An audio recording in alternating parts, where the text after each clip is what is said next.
Salut à tous! En tant qu'amateur photo-vidéo, j'ai l'habitude forcément d'utiliser des filtres afin de compenser certaines choses. Moi j'utilise habituellement le filtre ND, le Black Pro Mist, le CPL.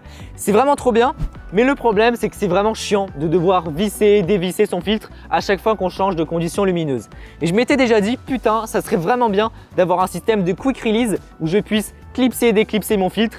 Et bien justement ce système, il est là-dedans. Aujourd'hui, on va tester des filtres de chez K&F Concept qui ont la fameuse particularité d'être magnétiques. C'est super pratique. Moi, je les ai tous pris au format 82 mm.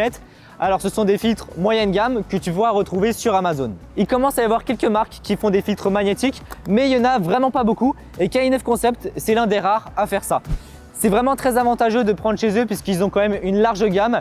Moi, j'ai pas pu tous les tester. J'aurais bien aimé tester les filtres Black Pro Mist magnétiques et les filtres Neutral Filter pour pouvoir shooter la nuit sans avoir la pollution lumineuse. Le premier kit, c'est celui-ci. C'est livré dans une petite pochette en nylon qui est vraiment super bien finie. Ça a l'air d'être étanche. Et ce qui est vraiment bien, c'est qu'à l'intérieur, tu vas pouvoir ranger jusqu'à 4 filtres. La première chose que tu vas avoir dans le kit, c'est cette petite bague en métal qui fait à peine 2 mm d'épaisseur.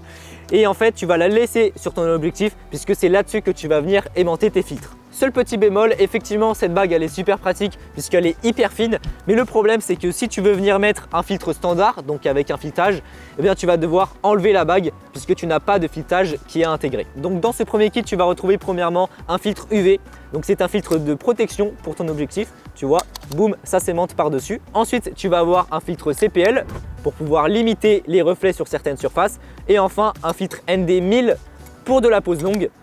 C'est idéal. Alors ND1000, c'est vrai que c'est un petit peu intense. C'est vraiment pour de la pose longue quand il y a beaucoup de lumière. Mais sinon, dans ces conditions-là, ça fait très bien le travail. Le deuxième kit justement, c'est celui-ci. C'est un filtre ND variable qui va de ND2 jusqu'à 32.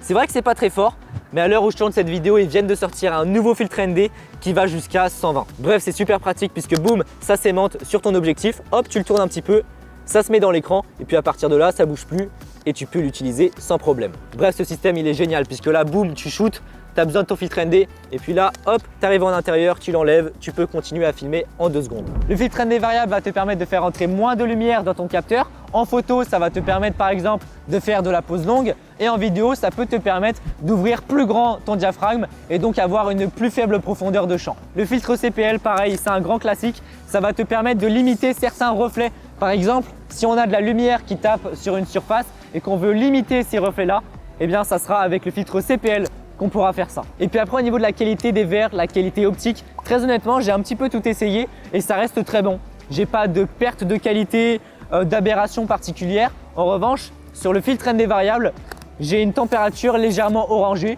Bon, c'est pas très grave, ça se corrige très bien. Mais voilà, je préfère le signaler. Tu dois probablement te poser la question, ok c'est super, mais est-ce que c'est sécurisé comme système? Eh bien en fait j'ai envie de te dire oui et non.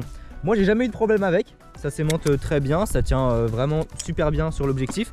En revanche c'est vrai que quand on est photographe, vidéaste d'aventure, bref qu'on voyage beaucoup, qu'il y a pas mal de frottements, de chocs etc.